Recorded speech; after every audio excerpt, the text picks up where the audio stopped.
once I got around chess players and I started learning the different attitudes, how they thought, how they, how they viewed finance and wealth building.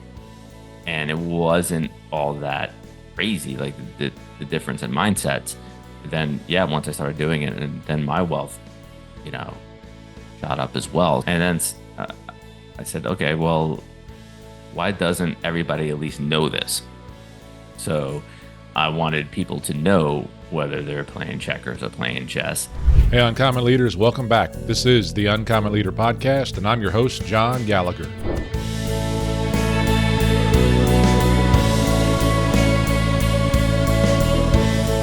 Freddie Rappina, welcome to the Uncommon Leader Podcast. Great to have you on the show. How are we doing today? Doing great. Thank you for having me.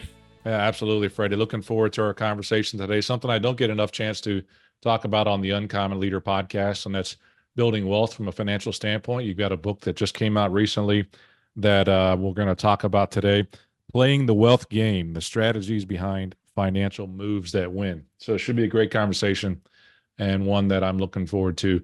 But before I get that started out, I'll start you off with the first question. I always start my first time guests, and that's to tell me a story from your childhood that still impacts who you are today as a person or as a leader.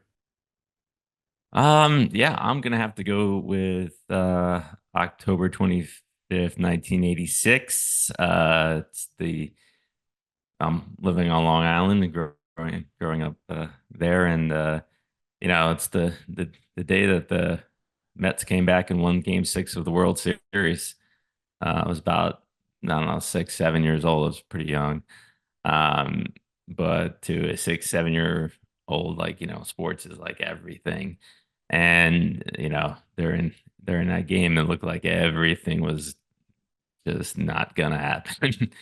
And then all of a sudden, within 10 minutes, Gary Carter gets a base hit.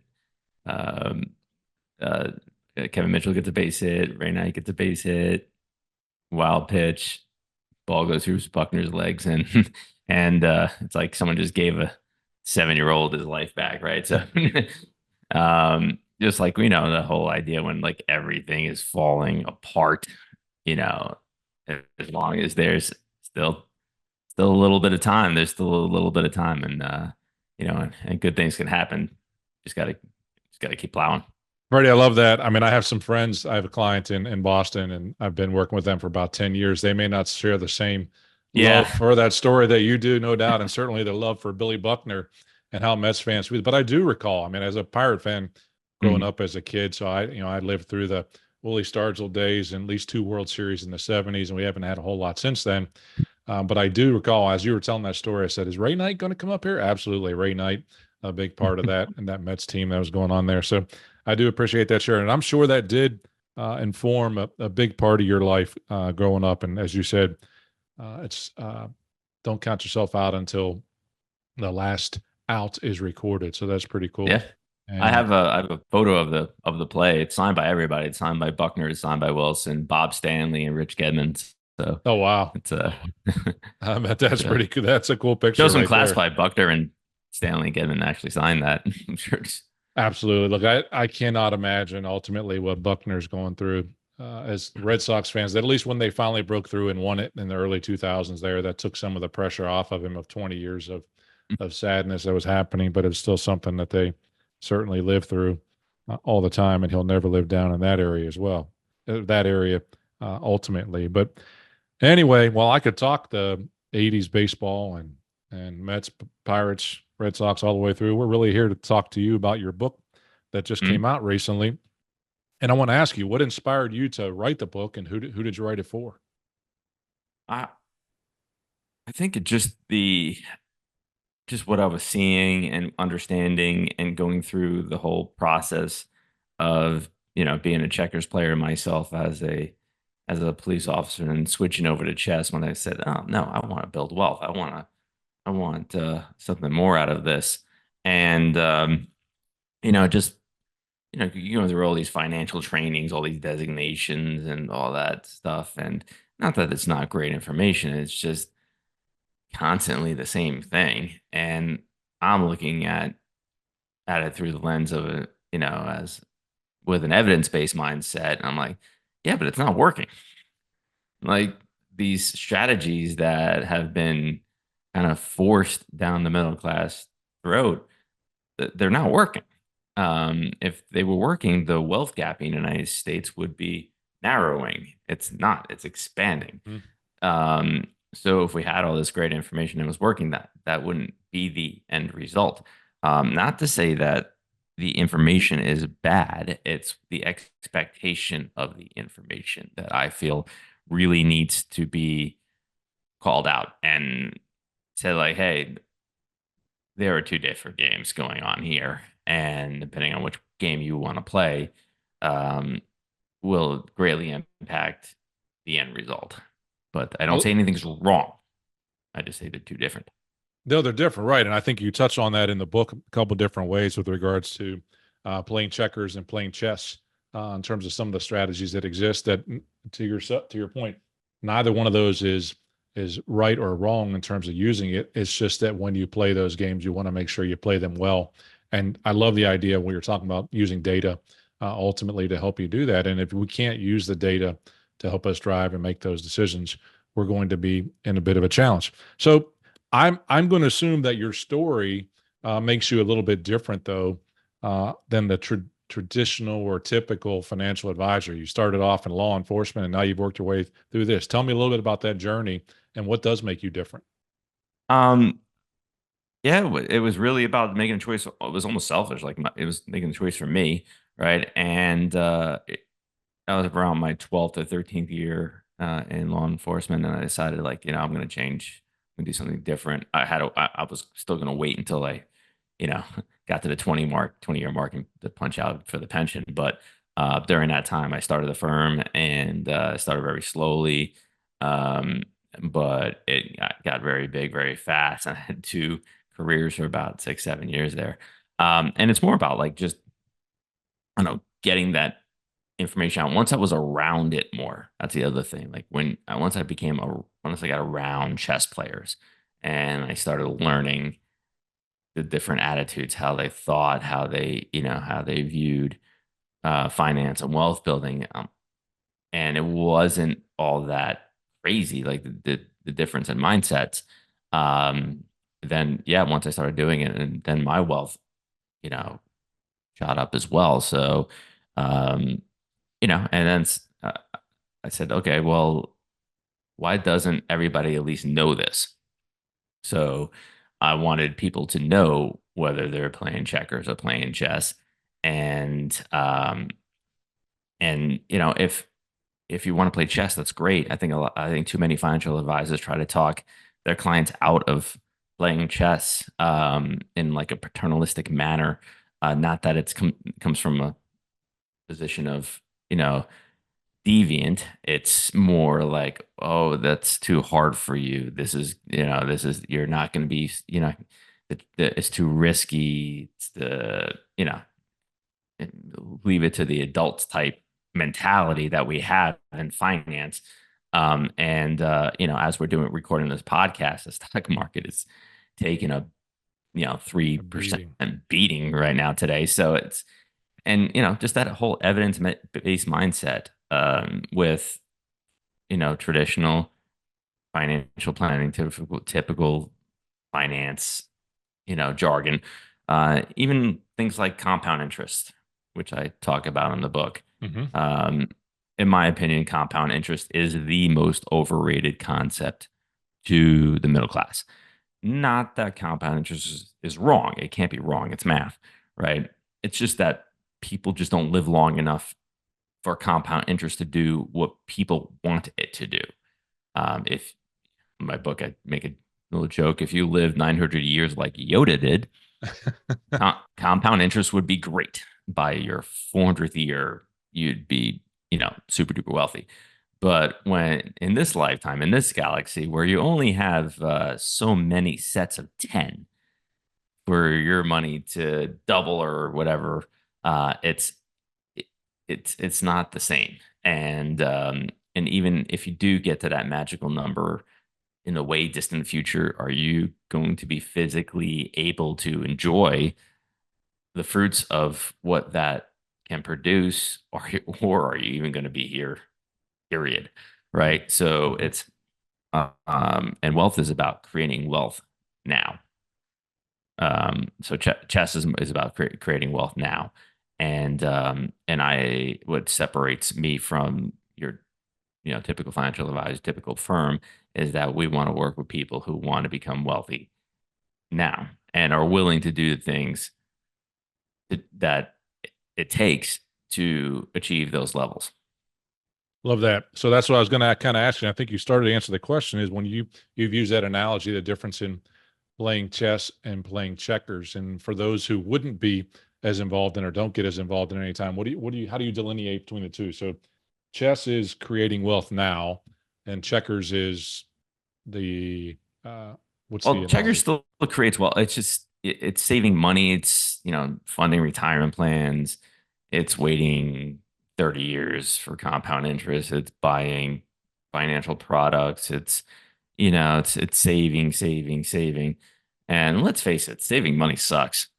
Um, and and if you are going to go that route, I want you to play a really good checkers game, right? Nothing sucks more in the United States than playing a bad checkers game. You'll get your butt whooped by capitalism. But if you're going to play checkers well, right? And have the sacrifices it needs to take to play a good checkers game. But just don't go screaming at the moon. Why do the rich keep getting richer and the poor keep getting poorer? You're not playing the same game. They're playing a completely different game. And well, I think the one thing that will differentiate between whether you are a checkers player or a chess player is your attitude towards debt. Got to pick one thing. Okay. And the reason being is that if you're playing checkers, you probably want to stay the hell out of debt, right? You paid, paying off your house and all that other stuff. And when I say debt, I don't mean consumer debt. I mean like income producing debt. If you're playing chess, you probably want to get as much debt as possible, right? Whether that's purchasing real estate, purchasing businesses, purchasing things like cash flow.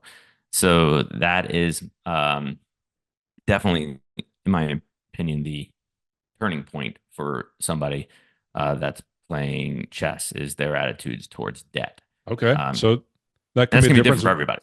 You talk about it in your book. I mean, again, I think folks will find it very informative. Playing really, really well. Checkers is, the emergency fund, life insurance, your retirement accounts, college savings, those traditional things that would ultimately be read in the books, right? And when you Mhm. talk about creating wealth and creating wealth now, as in playing checkers, let me ask you from this standpoint first.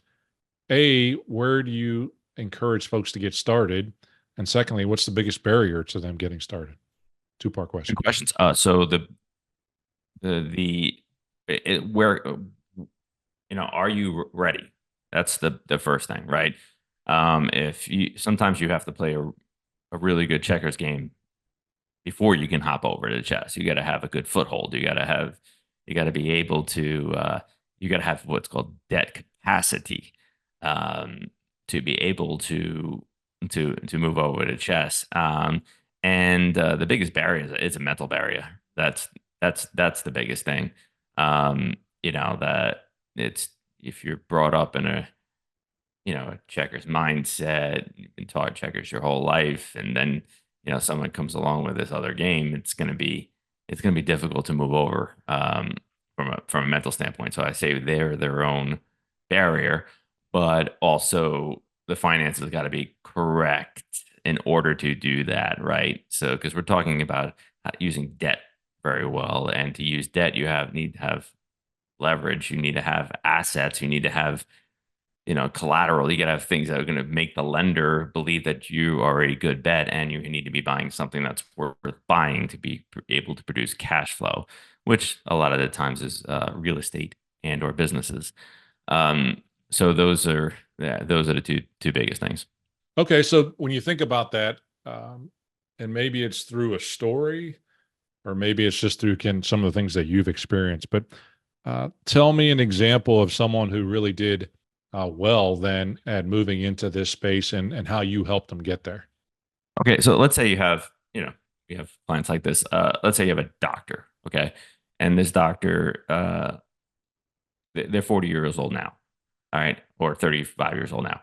But when they were a 22-year-old resident doctor at this hospital, working ungodly hours, for not a big paycheck, mountain of student loan debt, that doctor was probably thinking at that time when they were 22, like, man, I just got to get through this. I got to work hard because one day I'm going to be making $300,000, $400,000 a year, 500,000, whatever the number is, and this is all going to be worth it. I'm going to have, like, the life I've always dreamed about. And then you fast forward 20 years later or whatever it is, um, and uh, and they've been funding retirement accounts, they've been saving, they've been doing everything by the book, or, very adamant, like they're saving, and they're not feeling it. They're like, why is my lifestyle? I'm making the money now. I'm making the three, four, $500,000 now, whatever it is, and I'm still not feeling like I'm wealthy. What is going on here? And it's that attitude is because checkers can't give you that. You can't work enough hours as a doctor or whatever you're doing, um, to produce that kind of wealth. You need to be able to switch over to chess and start using those assets that you have to be able to take out loans to buy income producing assets, and and have multiple streams of income. That's we know it instinctively. I mean, like, I don't think I'm saying anything that people don't realize. Like, if you like, I live in Tampa, right? So if you walk up to somebody at the Tampa Bay Boat Show with a $25 million yacht, and you say to them, "Hey, how did you afford this $25 million yacht? This is awesome." That person is very likely not going to respond with, "I fully funded my IRA. I bought a well diversified mutual fund. I I put a bunch of money in some insurance product with a guaranteed X% rate of return." These are not going to be the answers, Mm. right? So, so we know it, but again, we just continuously are pounded checkers, which is only making, not only, but the wealth is going to Wall Street. The wealth Mm. is going to the chess players that that use the game to their advantage, right? So, um, and we're still sitting around wondering why it's not working for us. So, and I'm Hmm. just one of the few financial, wealth advisors that are willing to say it out loud. I appreciate that as you share that. I want to actually talk about a couple of the tips that you mentioned in the book. Again, we could never go through all of them that you have in there. One of the things you talk about, though, and it's probably something that rings dear to my heart, as I even have two young adult sons that have to go through. But you say, don't buy a car, buy an asset. Mhm. Tell me a little bit about what's behind that in terms of that story. Okay, so, um, the concept is not new, right? It's covering a liability with an asset, which is what chess players do. So, but everybody's been through a car buying, or most people have been through a car buying process. So I use that as the analogy because I feel like it just brings it home. Where instead of financing the car just outright, where you're giving the interest to the bank and the car's depreciating over the 5 years that you have this loan, um, that's a bad checkers play. A good checkers play is, driving that clunker, saving the money in an interest bearing account until you can pay for the car cash, right? And then you pay the car cash, and then you continue saving that what would normally be your payment back into the account, right? And every 5 years, you're going to rinse and repeat this process, right? Where you get a Hmm. new car, you buy it cash, right?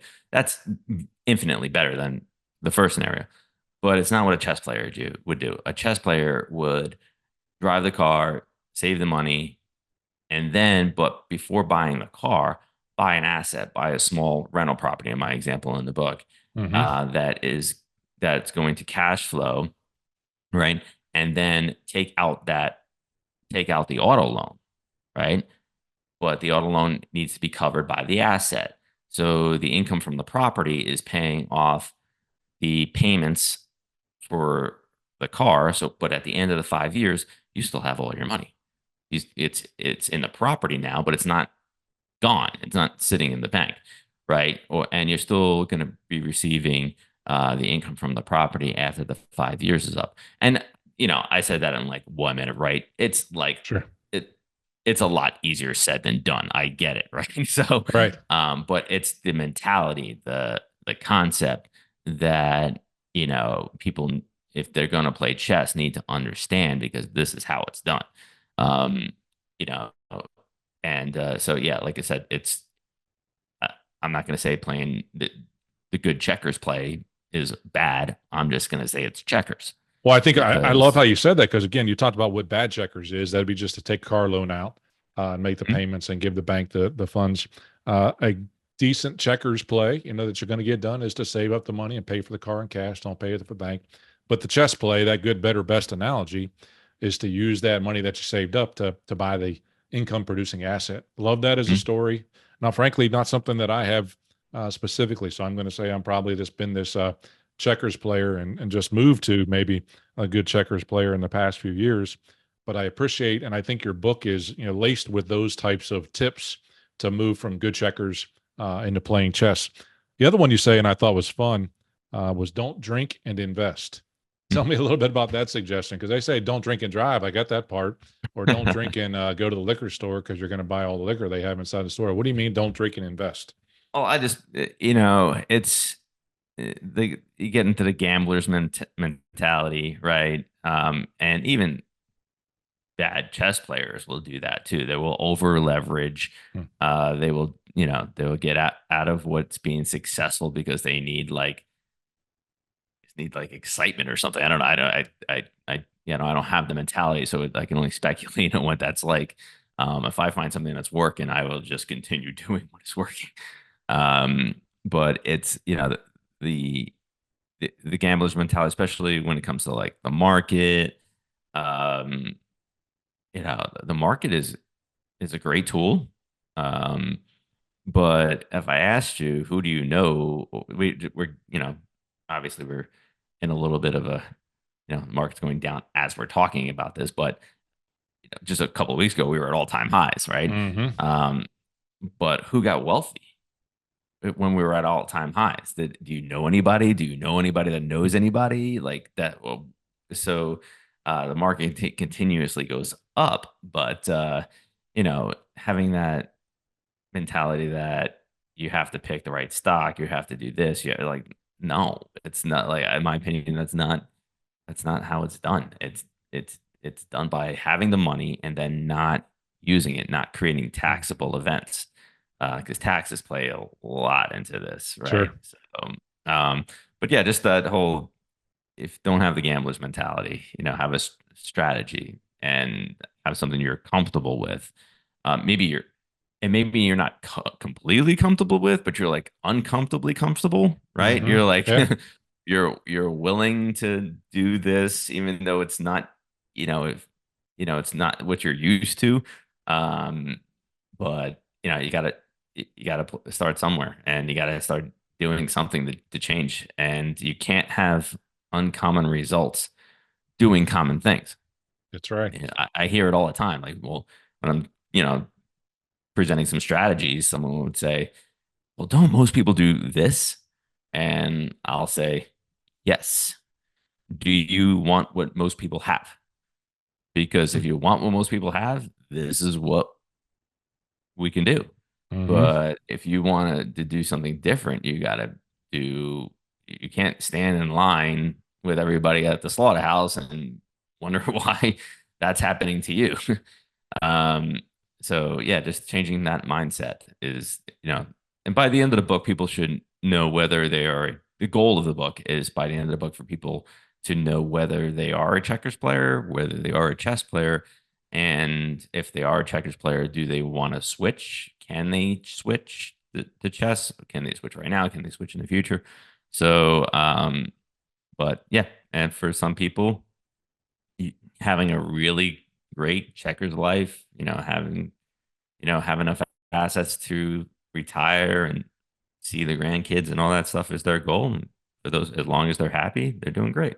Well, I think that's, you touch on that early on in the book, is that the first step is to sit down and design what your ideal future is. Look, if you know what you want to create and you understand and you have the choice of whether or not to play checkers or chess to create that ideal future, that's a choice. That's where it starts. You use the term uncomfortably comfortable. I'm so in alignment with that, if we are at a phase that we're comfortable, you're right. We're probably not going to see uncommon results, whether that's in leadership or wealth or in our faith or where we are in our journey. A lot of different things that are, driven by that concept that we've got to do as uncommon leaders.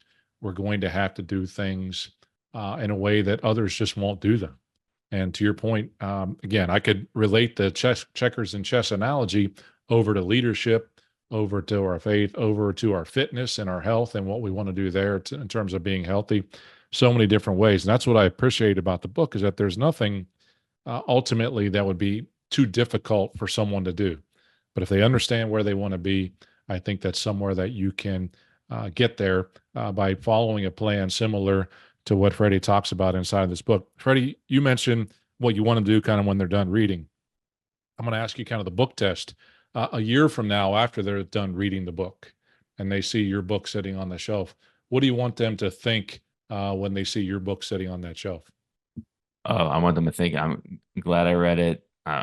My lifestyle has improved, because I don't want to, as a wealth advisor, I don't want to be just judged on rates of return. Right. I feel like that's like the pigeonhole thing that people just kind of say, like, that's what they expect of you.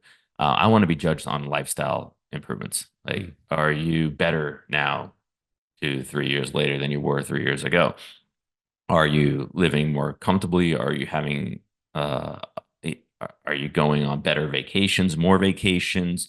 Are you living the lifestyle I want? Because this is all about advancing lifestyle, in my opinion. Chess is about advancing lifestyle. Now, you're not going to go, from zero to Elon Musk in 3 years, right? That's not happening. But it's you don't have to either. But just those extra, moving the ball 10 yards forward, 10 yards forward, 10 yards forward. And then next thing you know, you look back a few years later and you're like, man, I'm doing really well. And right now it doesn't take a whole lot to be doing a lot better than most people. So it's just an attitude and believing that you can. I mean, I think that's the most important thing. And having a good support system, having a good team, and understanding that there is two games. There is totally two games, right? And like my son plays. He's a 13-year-old travel baseball player, and the he doesn't play for the Tampa Bay Rays, right? But the fundamentals that he uses and is taught at the 13U competitive level are the same fundamentals that the Tampa Bay Rays and every other major league team uses, right? The scale is different, right? And the expectations are different, but the game is not different. Unfortunately, in finance, there are two different games. So people need to choose. Love that, Freddie. I sure appreciate you sharing with the listeners of the Uncommon Leader podcast today. Folks want to learn more about you or about your book, Playing the Wealth Game. How do they get in touch with you and learn more about your book? Yeah, I mean, especially if they're looking to, yeah, they're looking for a financial professional, wealth advisor who understands chess, who understands real estate, who understands business ownership, who understands, how to help people create, help people create wealth. They can reach out. Our site is optafinancial.com. That's our firm. And in the top right-hand corner, there's a schedule a consultation. They can click on that and we can have a conversation with them. And and see what's possible, which is a lot of fun for me. And that's why I love this position, is is the journey you take with the clients. Excellent. Well, I'll be sure to put a link in the show notes to Opta Financial that folks can go out there and set up a call with you. Otherwise, again, I appreciate you joining us today for the Uncommon Leader podcast. I'll leave you with the last word, and that has to do with the final question that I always ask my first time guests. And I'm going to give you a billboard. Freddie can put it right out there in Tampa, wherever you want to put it, whichever road's running through there. But what's the message you're going to put on that billboard, and why do you put that message on there?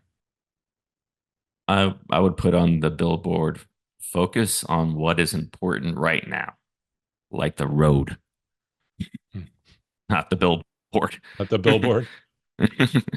Sure. Focus on right now. Absolutely. Yes. Stay on the road. Do not drive it off. Absolutely. Freddie, it's been fun. Great conversation. I wish you the best, not only in your book launch that's been out for a little while and that you'll continue to grow in that space, but also in the game of chess that you're trying to teach others. I appreciate your time. Thank you. Appreciate it. Thanks for having me on.